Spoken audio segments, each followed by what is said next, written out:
ungkapan yang bunyinya tukang selingkuh bakalan terus selingkuh. Jangan maafin orangnya selingkuh, soalnya dia bakal ngulangin lagi nanti. Bener kayak gitu gak sih, gens? Apa iya selingkuh itu candu? Dan gimana ya kata pakar soal ini? Yuk kita simak di One Explainer. Problem soal pasangan yang gak setia selalu jadi masalah serius dalam sebuah hubungan. Gak jarang, orang yang udah punya pasangan atau suami istri milih pisah setelah tahu kalau pasangannya punya selingkuhan. Sampai krusialnya masalah kayak gini di masyarakat, sampai-sampai ada istilah seksis buat pihak ketiga yang hadir.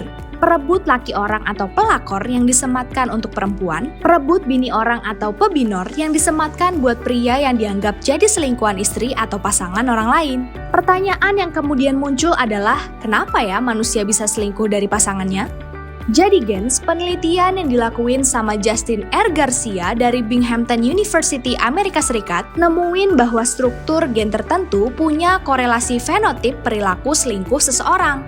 Dalam studi yang terbit di jurnal PLOS ONE ini, para peneliti menyebut kalau seseorang yang punya gen reseptor dopamin bernama DRD4 polymorphism cenderung gak setia.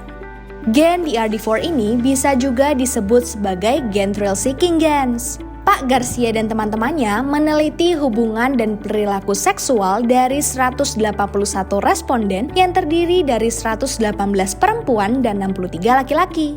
Nah, responden ini umumnya berusia 20-an tahun.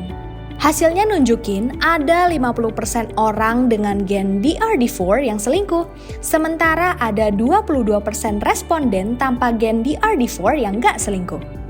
Gen DRD4 ini juga diketahui bisa memengaruhi kimia otak sampai tingkah laku manusia, gens.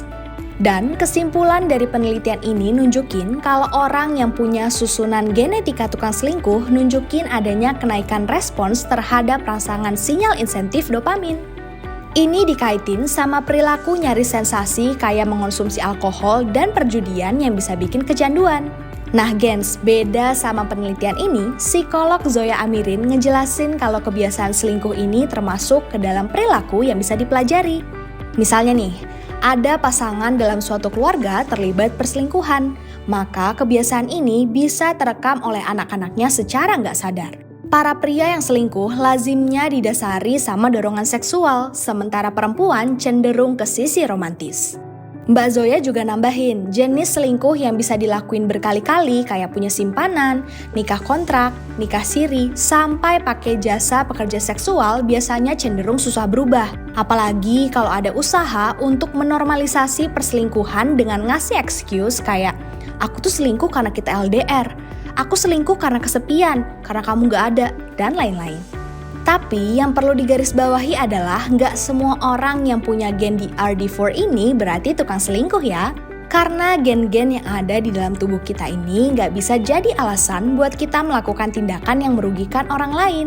Justru gen-gen ini bisa ngasih kita pandangan gimana biologi kita ngebentuk kecenderungan tertentu dalam berperilaku.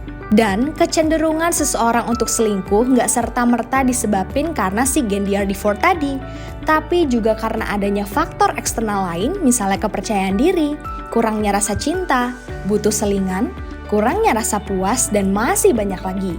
Faktor-faktor ini jadi pemicu kenapa perselingkuhan itu terjadi, serta mempengaruhi seberapa lama mereka selingkuh dan ngasih emotional investment sama selingkuhannya.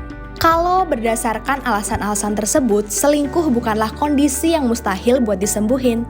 Komitmen dan kesadaran masing-masing buat nahan diri biar nggak serong sana-sini bisa jadi pedoman buat tetap setia sama pasangan.